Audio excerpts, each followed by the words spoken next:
Welcome to the 15th episode of Red Lens Podcast. I thought of talking to our guest today on Red Lens because he was recently in Minnesota, where I live, promoting the 10th anniversary director's cut of his documentary film Salad Days. He was also promoting a new documentary film he made called Something Better Change. I hope to hear about both of these, as well as the documentary he made about Creem magazine, and maybe also relevant to the photography lovers who listen to Red Lens, the book Spoke, that he compiled with images and stories from the 1980s DC punk scene. So I'm excited to get started talking about these things and more. So welcome to Red Lens, Scott Crawford. Happy to be here. Thanks, Brad, for having me. Absolutely. I was really excited to see you recently while you were passing through in Minnesota. For that, I think it had been about 10 years since I had seen you at the Salad Days premiere when I went out to DC for that. But before that, I think we'd known each other a long time, but hadn't really seen each other since we were teenagers. Yeah, yeah. We were both in the DC area. You were in a band, and you, before that, I think, did a zine as well, which I would love to hear some about that, as the topic of this podcast is really about photography, but more broadly documenting sort of radical political and social and cultural movements. And so that's something really you've been at for quite a long time. I remember you were in a band called Darkness at Noon, and I went out to your place and interviewed you for that, for the zine that I worked on at the time. I'd love to just maybe start with hearing a little bit more about when you got involved in the punk scene and what it was like for you as I understand it, you were a pretty young kid when you first started going to shows and being involved in the scene. So why don't you walk us through that a bit? Yeah. Let's see, where do I start? So, yeah, I started going to shows when I was 12. Wow. My good friend's older sister got me hooked. She was really the one that introduced me to punk rock, and then more specifically the DC punk rock stuff. And the hook there, of course, was that all this great stuff that I was hearing, like Minor Threat. She played me like Minor Threat, Out of Step, Screams, Still Screaming. What else did she play me? And then she played me Teenager in a Box by Government Issue it was a Make an Effort 7-inch. I remember her sitting me down and playing me those things and me just being blown away. I mean, it wasn't out of nowhere. Like, I was like into music at that point. Like, I had discovered Trouser Press, which was this magazine, was really covering a lot of like the sort of what was happening in the UK, but not just the UK, like punk stuff, but also like power pop and stuff like that, like Elvis Costello and Niccolo and all that. So I was discovering all this kind of like new music and at a really young age. So yeah, so once I discovered that this stuff was like happening in my backyard, it took a while for it to kind of make sense. Like, I just assumed all these bands were, okay, so they're in my town nearby somewhere, living in a mansion someplace, living off their music, because that's what especially at that age, like that's all like you go to see bands and or you see pictures of bands playing on, arena stages. You don't really know. So that was kind of my only point of reference. But anyway, it didn't take me long to realize that wasn't the case, and figured out where all the cool record stores were. There's a lot. I was really lucky. We're all really lucky here to have had a number of great record stores, like indie mom and pop record stores. And so I just started hanging out at those and asking annoying questions and getting exposed to music. And it was one day that I think I was buying the Void record, and the guy at the cashier at a place called Joe's Record Paradise, he said, they're playing this weekend. And I went, what? And he goes, yeah. And I said, how do you know that they're playing? He goes, well, get a flyer.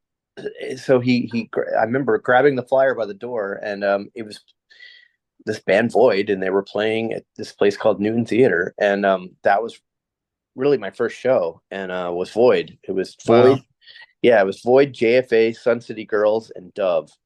But I think Dove at that point were called ENB, like Eric's new band. So anyway, that was my first show, and so not a bad boy to start. I mean, Void, kind of like Sing the Bad Brains in a way.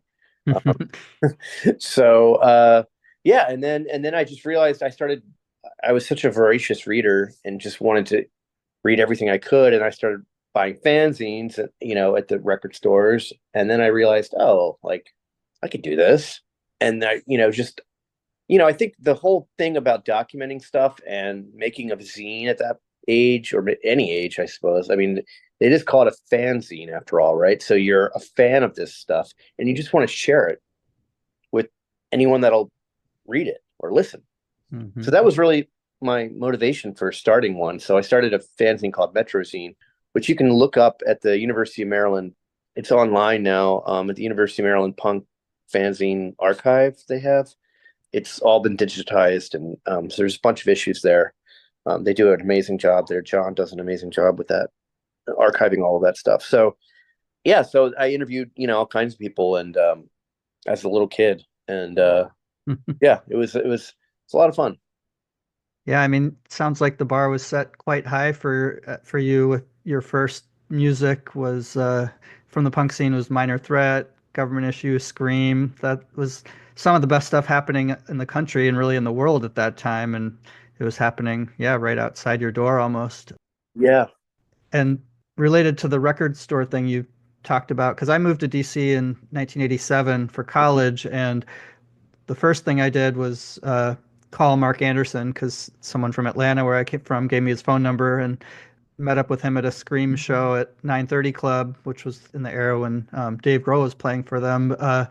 Which I didn't know what that right. meant at that time, right? But and then a couple weeks later, Fugazi played their first show, and so sort of stumbled into a peak of the scene at that point. But Yeah, totally.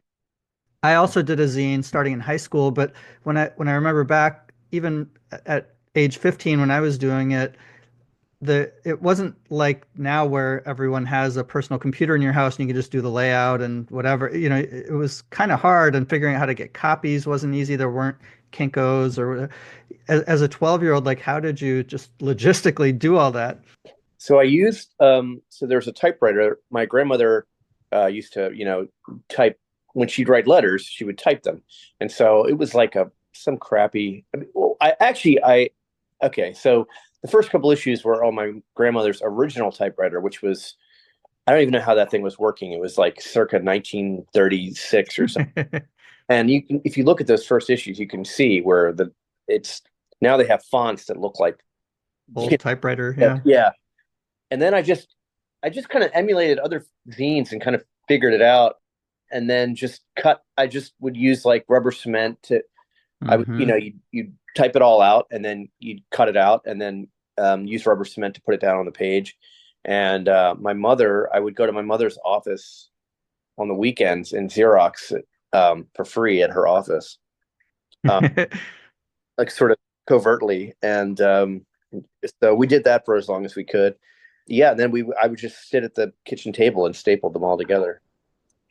Yeah, sounds like a very similar story. I did something similar for my first couple issues until I needed to print more than I could Me too. sneak, and then I found a print shop somewhere. But yeah, well, that's incredible that you were doing all that really starting at age 12, and here we are, however many decades later, and you're still focused on documenting, well, this scene that you were part of back then, but a broader sort of array of things as well. So yeah, I am kind of curious to hear a little more about, aside from you did a bit, you were in a band back then, you put out a zine.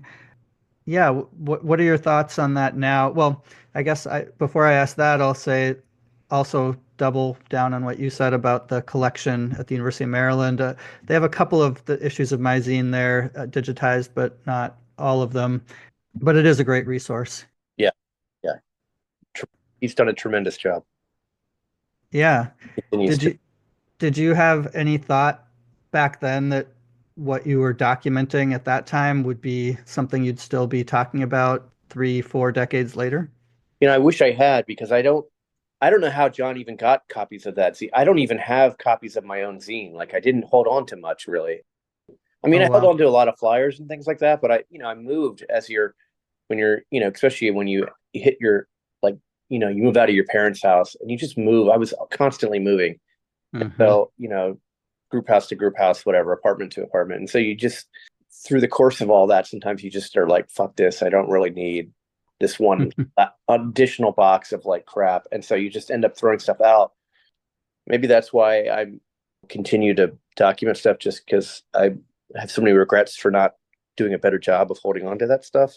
Um, but no, so to answer your question, I had no insights into like how important it was going to be, but certainly knew that I was in the middle of something really special and unlike any other city or scene really in the well, yeah, I'm gonna just it's not hyperbole. I think it's safe to say it was unlike any other punk scene in the world. You know, there's no other punk scene where the seat of government is like right there, and you have Ronald Reagan in office, and you had sons and daughters of important people working here, to either lobby against the person in the White House or for him. So it was Hmm. a really interesting intersection of a lot of different people making really interesting music. Unlike, I'm not saying better, I'm just saying different than what was going on around the world. Yeah, it was absolutely a distinctive scene. And when I was living in Atlanta and trying to decide where I wanted to go to college, I chose DC partly because I was interested in politics, but also probably equally because of the punk scene. I wanted to be there and be part of it, That's great. just so you mentioned Ronald Reagan. I'm going to jump on that a little bit and talk about politics a little, the intersection of politics with the punk scene in DC. That there was always sort of a political aspect to it. If you even the bands that you mentioned, from Government Issue and Scream to Marginal Man, in DC, bands like Beefeater had songs with very explicit political lyrics, even in the early '80s. And of course, that wasn't in a vacuum, as a lot of punk bands all around the country were singing harangues against Ronald Reagan, against nuclear war, against apartheid, the wars in Central America. The Minutemen had songs about that. But around 1985, it seems to me that a lot of the DC scene moved in a more explicitly political direction when politics took a more organized form with the formation of Positive Force DC as an activist group in the punk scene, and the regular benefit concerts that were organized, punk percussion protests at the South African Embassy, the State of the Union benefit compilation, a whole bunch of things like that. And I'm kind of curious to hear your experience of those things coming up in that scene and the role that those bands and events had on your political consciousness and thinking. And I asked that because especially your most recent documentary, which we'll talk about soon, certainly has a more explicitly political tilt to it as well. Yeah, no, that's a great question. I mean, my parents weren't super political, but politics was sort of discussed, and my parents were both progressive thinkers, and so I kind of had a surface knowledge of some of the issues, and remember, just the stuff that specifically my father would sort of talk about, the issues of the day and things like that. And so I did have kind of an interest in what was going on in the world, and through punk rock, of course, your world becomes much larger because you realize, oh, I didn't know about that. And so I think so many of us, that a lot of punk rock records were like our history books, or like Yeah. the news of the day or something. So that's really how I got better informed. And reading magazines like Maximum Rock and Roll, which was incredibly political, Hmm. was like my Bible for years and years. So I learned so much about progressive left-leaning politics, through zines like Maximum Rock and Roll, and then of course Positive Force really got a foothold here. It was really a great resource for learning more about what was going on and about the topics of the day. And even like you mentioned, Central America, I remember specifically finding out about what was going, the war in El Salvador and what was going on there, and the Sandinistas and the Contras and the Oliver North and that whole thing. And then you go from there to like AIDS, and that was something that Positive Force was really good about, informing the community about. And we just it was one of those it was like that was like one of those topics that wasn't really discussed openly, or at least intelligently, in a lot of places. But yeah, so I learned so much from, but not just Positive Force, but from just, I really attribute more of it to probably Maximum Rock and Roll, and then finding resources out, through Maximum Rock and Roll, and reading about a lot of the stuff on my own. Yeah, that it all sounds so similar to my political sort of awakening and evolution. Right. And I'm glad you brought up AIDS too, because that really is something that isn't remembered as much by a lot of people, but it was a major health crisis in the US, and Ronald Reagan was president and he never mentioned the word AIDS for until really almost the last year of his presidency when his mind was already basically gone at that point anyway. But like, Yeah, I want to say, like, I could be wrong, so check my facts here, but I don't think he actually said the word AIDS until his closing, like his final speech in hmm, '88. That's okay. final speech, but fact check me on that. But I'm pretty sure that if it wasn't the last speech, it was one of the last speeches, which is Hmm. just a fucking crime.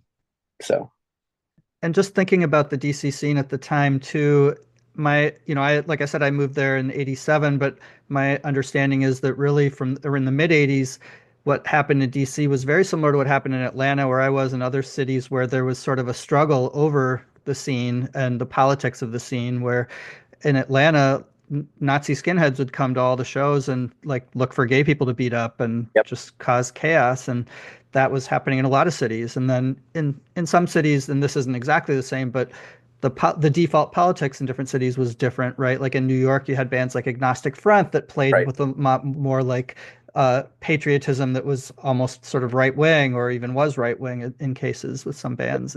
Yeah, it was very nationalistic, and yeah, And so the DC scene really did stand out, while at the same time there were similar thinkers in like the Bay Area. You mentioned Maximum Rock and Roll. You had bands like MDC, right. bands like the Big Boys, bands like 7 Seconds. And yeah, I feel lucky that I first got introduced to punk in '85 when a lot of the biggest bands were political and progressive. So that helped with my political education. I remember speaking about Central America specifically, like that was something I learned about from punk songs too. Right. And I remember at a certain point asking my parents about it and realizing that I actually knew more than them about what was going on in Nicaragua, which was shocking to me because I was like 15 years old and Yeah, they were, educated people who kept up with the news, and it just was like, okay, there's a lot going on in the world that most people just sort of let sail by. and now look where we are, 2020. And now look where we are. Exactly. So let's jump forward from the '80s that we're reminiscing about, and move from reminiscing about the salad days to talking about your documentary called Salad Days. You did a lot of stuff in the scene in the '80s and '90s. Jumping forward 25 years, you put out your first documentary film, which was titled Salad Days in 2014, and now it's showing with the 10th anniversary director's cut. I'd love to hear you tell us just about Salad Days. When did you get the idea for it? Was it something you'd been percolating on since the '80s? Was it something that came later? And what led you to think that 30 years later there would be interest in a documentary film about what a pretty small group of social outcasts did in Washington, D.C. in the '80s? Why did you think it was a story worth telling? And then I'm also curious, were you already into filmmaking or did you learn filmmaking to tell this story? It was a story that I always felt like it was worth telling, and that was sort of backed up when I would see like every new generation, and then I started to, and then it got to the point where I'm like, I have my own kids, and it's like you're seeing them discover this stuff that happened in DC. Discovering punk rock at large, and then sort of like going, oh, here's the stuff that happened here, and realizing that with every new generation, like it was getting bigger and bigger, and like this sort of misinformation, I felt like was getting bigger and bigger. Like just there was so much like there were so many stories that people would tell me like, oh, I saw Ian shoot up one time. It's just stuff that like just it would never happened, and I just felt like, well, I have a unique perspective because I came of age at that stuff, during that period, and I was lucky enough to be friends with a lot of the bands, and so I saw firsthand a lot of what they were talking about, and I had multiple angles on what was going on in DC. Like Mm-hmm. people would talk about Revolution Summer and how great it was. Well, yes, it was great, and from my own experience, it was fantastic. However, I also knew bands at that time that didn't feel that way. Um, Mm-hmm. and so there were all these differing angles and views. And I was like, someone's got to capture all this because it's not fair that there's only a few stories or sources. I guess there was Mark's book was really the only thing that I was aware of other than that, and Band in DC, which was, anecdotal and just photos. I mean, I love that book, but that was really kind of it. So I just felt like, well, I don't know, there's room for another book or another whatever. And so it started off with the book idea, and then Oh, you started with a book idea. Okay. it did, yeah. And then as I'm writing it down, I'm kind of writing the outline and kind of seeing how it could come together. I just started to see it visually. And then I just started to, and then I realized, well, if it's a book, we're going to leave out the best part, which is the music. Mm. So that's when I realized, no, this has got to be a documentary. And at that point, I was like, I had been writing a lot about I'd been reviewing. I was a writer and for various magazines as well as my own. At that point, I was making a living doing my own magazine. So I've been watching, documentaries for years and music, specifically music docs. And I guess just like so many of these other things that you and I, have both done in our lives, like, well, hell, I can do that. Like punk rock kind of gave you the courage to kind of go like, I can do that. And so I just kind of went to school and kind of just started talking to people and documenting it with Jim Saw. It was behind the camera. And yeah, so the whole process was about a 3.5 year probably process Okay. before we were able to, I think I submitted it to, actually, no, I don't think I submitted to any film festivals at first. What happened is somehow somebody got a copy, one of the programmers at Doc New York City, which is, pretty prominent film festival, got a copy of the film somehow and said, hey, we want a program. We want this to be in our film festival. Would have been 2014. But Hmm. the film premiered actually in New York, which I got a lot of shit for from people in DC. Um, but it was It actually a also great, played here in Minnesota before yes, DC at the Sound Unseen unknown Festival, I scene. think. Uh-huh. Which Um, was sort of a quirk. did it play before? I don't know because I remember like it played in New York in October, and then it played at the AFI for like 2 weeks straight in December. So I made it up to DC at the AFI. But Okay. the great thing about doing it at Doc New York City first was because I got a lot of great notes from people. And so I went back and edited a ton of shit and then and then released it in DC. And I thought, well, maybe we'll do like one screening if we're lucky at like the Black Hat or something. Yeah. And the AFI heard about it and we booked one screening and then one screening became two and then three and then it became like 2 weeks of nightly screenings. And the first night sold out 10 weeks in advance. It was insane in the biggest theater at AFI, which was, I don't know how many, I think 400 seats. Hmm. It was just crazy. And it was like, I think maybe we've kind of stumbled onto something here. So, Yeah. um, and then it just took on a life of its own after that and played all over the world. So, I'm very grateful for the response and the critics we got. Yeah, it was a hell of a, it was a great year. Probably one of the best times of my life, really.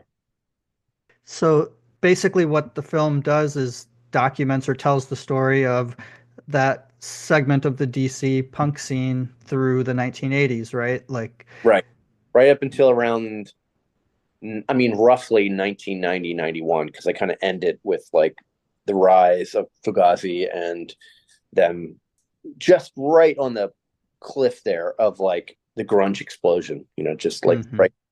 right, the major label frenzy and all of that.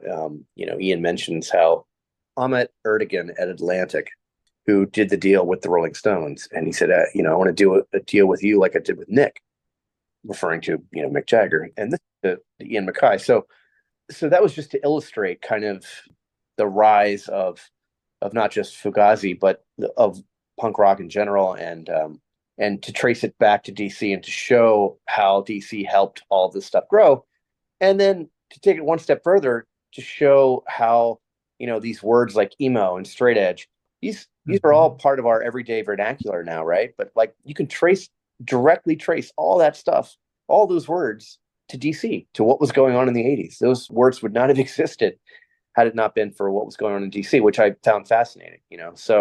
Yeah. So anyway, yeah, a lot of material there, a lot of stuff to play with and chew on. Yeah, for folks who haven't seen Salad Days, I highly recommend people check it out. It's a very compelling documentary, and maybe I'm biased because I was there for some of it, but I think even folks who weren't there would get a lot out of it. Thank you. And, it's interesting that you said you started with a book idea and then went to film, because then you did ultimately put out a photography book to accompany Salad Days called Spoke, I assume named for the Embrace song. Yes. So yeah, tell us about that book. How did that come about, and what would you like to share about it? Who did the photos in the book, and why did you think it was important once you had a documentary to also put out a photography book about the DC punk scene in the 80s? So, one of the hardest things to really try and do in the film, and I don't know if I did a great job of it or not, but just to try and give a little snapshot of like a lot of the bands and to tell a little bit of their stories. And I felt like with the book, I can do a better job of kind of just taking each band and through their words or other people's words, anecdotally tell the story, the arc of the band. And so that's what I did with the book. So each chapter is devoted to a band, like Minor Threat, Bad Brains, Rites of Spring, Fugazi, Marginal Man, Beefeater, Gray Matter. I'm leaving out bands, but Void, Shudder to Think, Swizz, all these bands that were not just in the film, but obviously important in DC and what was going on. So, and there was a lot of material that didn't make it into the film that I could use anecdotally for the book. So that was the point of the book, and came out on Akashic Publishing, and which is Johnny Temple from Soulside and Girls Against Boys. That's his publishing company. Mhm. And yeah, it was it took about 2 years to make, but there's the photography is really great. It's everyone from everyone that was there, like Jim Saw and Cynthia Connolly and Pat Graham's in there, Ellie Moran is in there, Malcolm Era, Bert Ross is in there. Is one of your photos in there? I don't think so. So a lot of, I was shooting film back then, obviously that's all there was. And I didn't scan in my negatives until I think 2014 was when I started scanning them in, and, didn't get them sort of published and out there until, those couple of years after that. So yeah, I didn't, and wasn't taking photography as seriously then as I do now. So I wouldn't have been in the mix then. Now I'm sitting on all these photos that I'm trying to figure out what to do with at some point as well. Yeah. Great. Do you have didn't you take Darkness at Noon photos for your zine? I don't have any at noon photos, at least that I've found yet. I've scanned in almost all my negatives, and we did an interview in my zine, and there are a couple photos there, but it wasn't you guys performing live. I Yeah, think it we're was like just down or something on a bench or something like that. yep, yep. It was at a Wilson Center show, I believe. Maybe That was, those were taken. Yeah. yeah. I've just I've never seen those since, and I have such little, like I said, like such little documented sort of evidence of that band. Yeah, Yeah, and similar to you, I've also always had my role in the music scene and in a lot of the political activism I do. One of the things that I always do is to try to document what I'm involved with, because cases like the punk scene in DC in the 80s, you could tell something important was happening, but also it was just important to me. I didn't care if other people cared at the right, time, but I think that documentation is so important, and I kick myself for all the shows that I didn't bring my camera to. I just wish I had brought it everywhere, and I'm thankful for the things that I did get pictures of, but I've tried to learn from that at this point in my life. I just always have my camera with me. I take pictures of everything because I've never regretted a picture I took, only things that I haven't taken.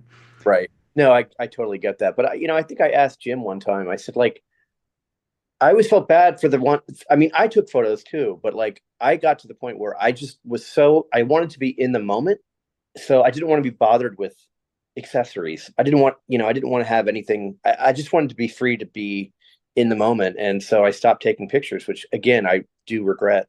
But I remember saying to Jim one time, like, didn't you ever just want to be from and just be out there and just go nuts and go crazy instead of having to, watch your gear? And of course, I don't remember what his response was, but clearly, thankfully for all of us, he captured so many great images because he chose not to do that. Yeah, and part of that I think was my justification in my own head for why I didn't always bring my camera to shows was I want to be in the moment, especially thankfully I brought my camera to one Happy Go Lucky show, so I have those photos, but I didn't bring them to other Happy Go Lucky shows or Fugazi. I took photos at two of their shows, but those kind of bands are like the hated bands that I knew I was going to have a very like deep connection to. I didn't take pictures mostly, because I wanted to be Sure. in the moment. But Yeah, no, I I, know it.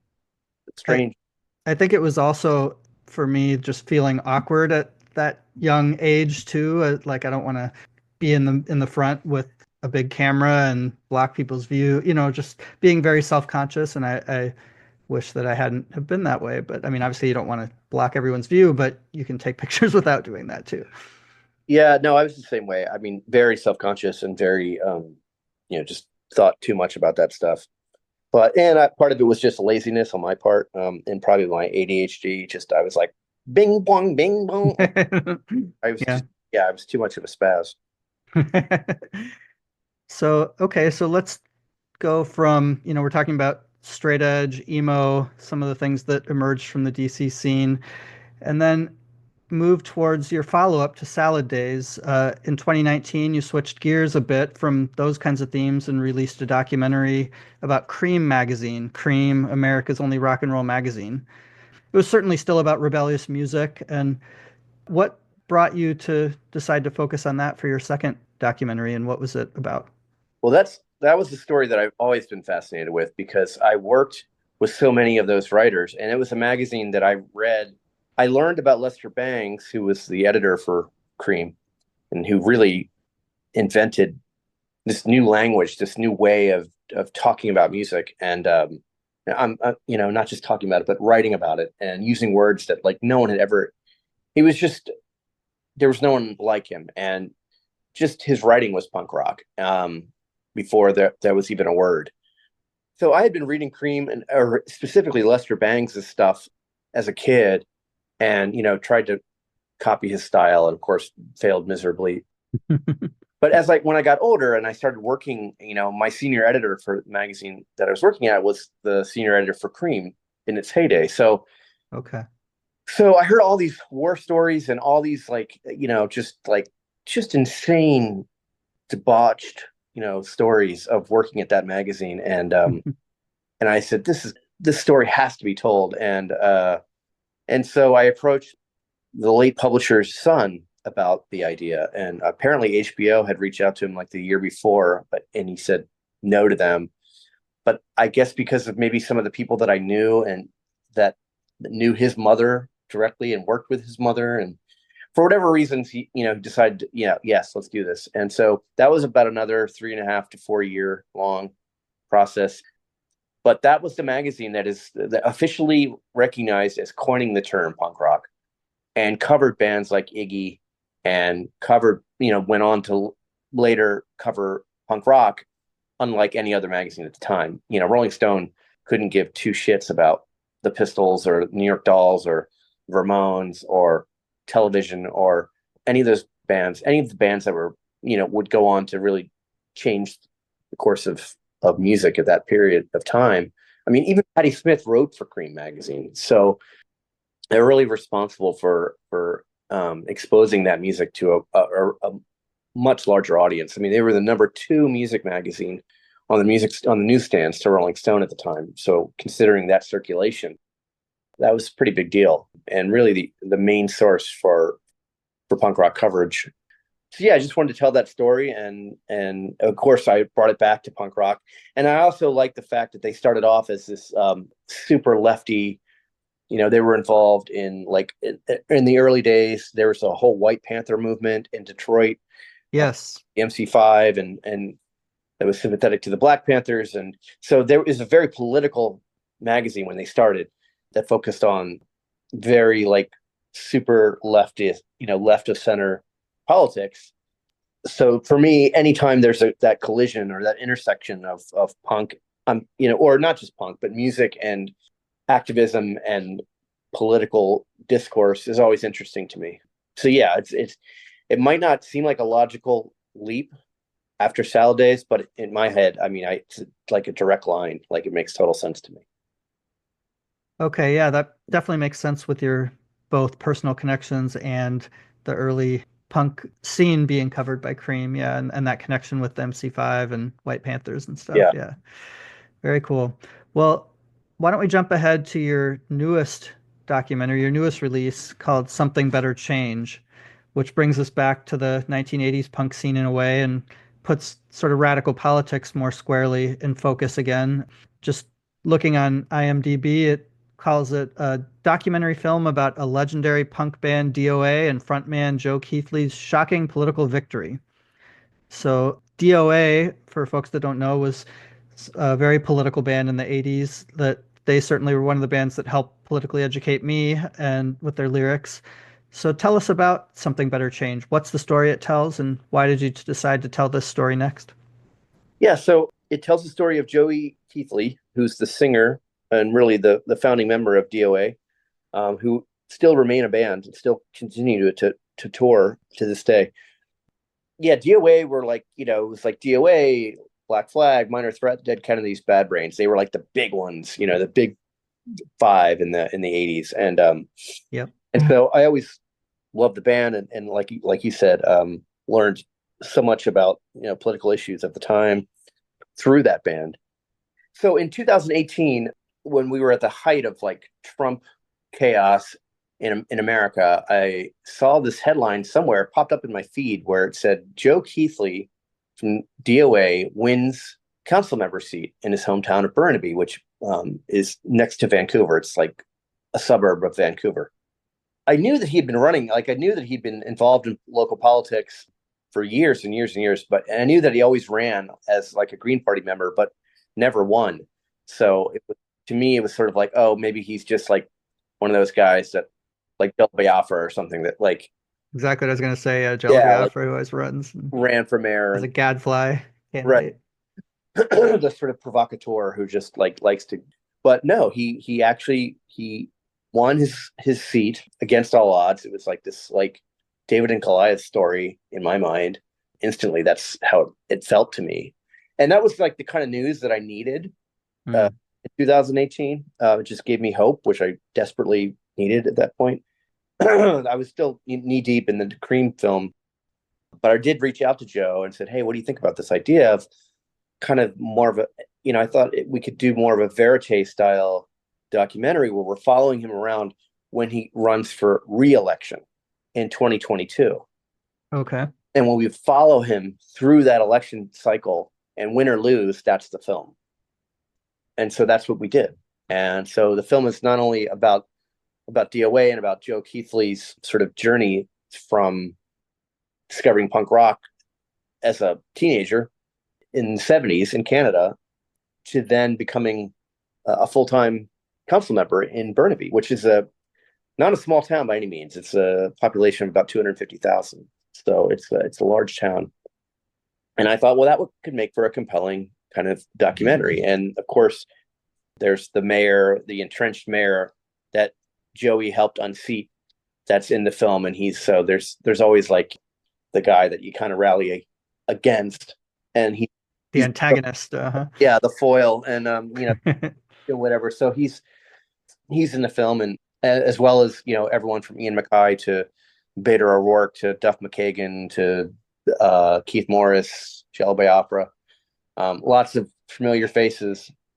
And we just tell the story of DOA but it's really more about Joe as a activist, a Green Party activist in his hometown, and who came against all odds and won. And it was really, it was unlike any of the first two films in that it was about what was happening right now.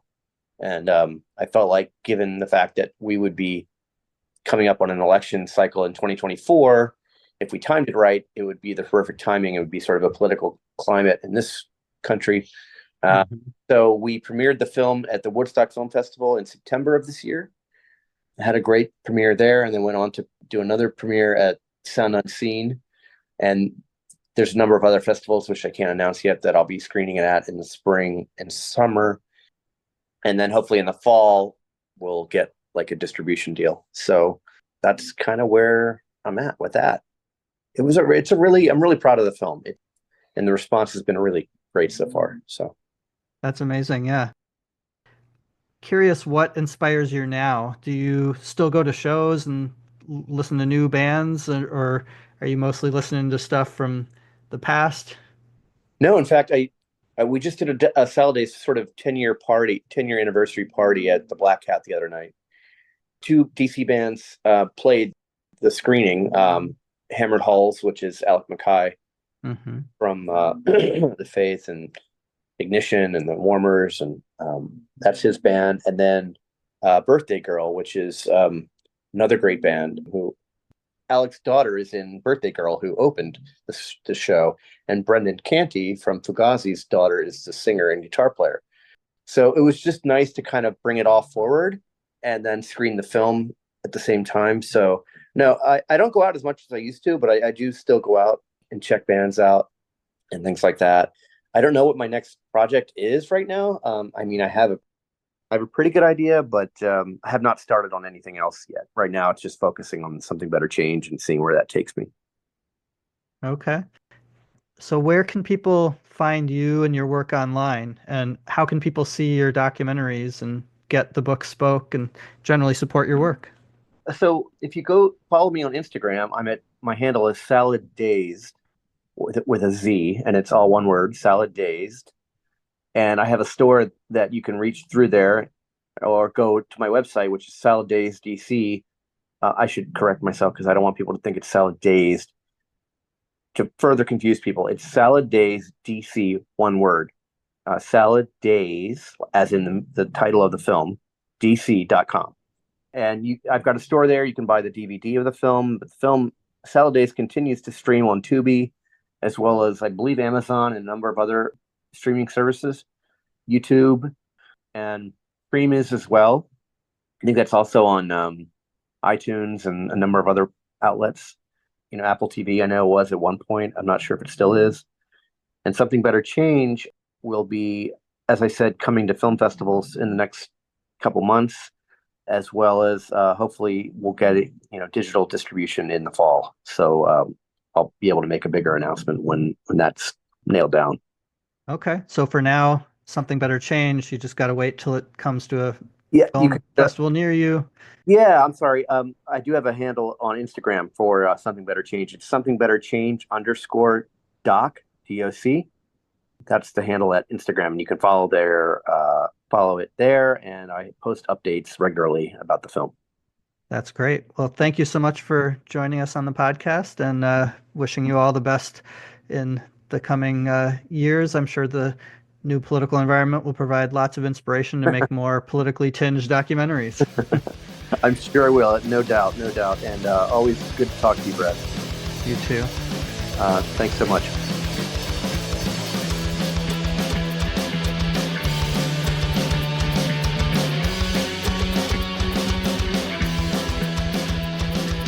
You can support Red Lens Podcast by supporting my Patreon. Go to patreon.com/SiegelPhotos, SIGALPHOTOS, and sign up for a small monthly donation. That will go a long way in helping sustain the podcast and my work as a political photographer. Thank you for checking out and supporting Red Lens Podcast.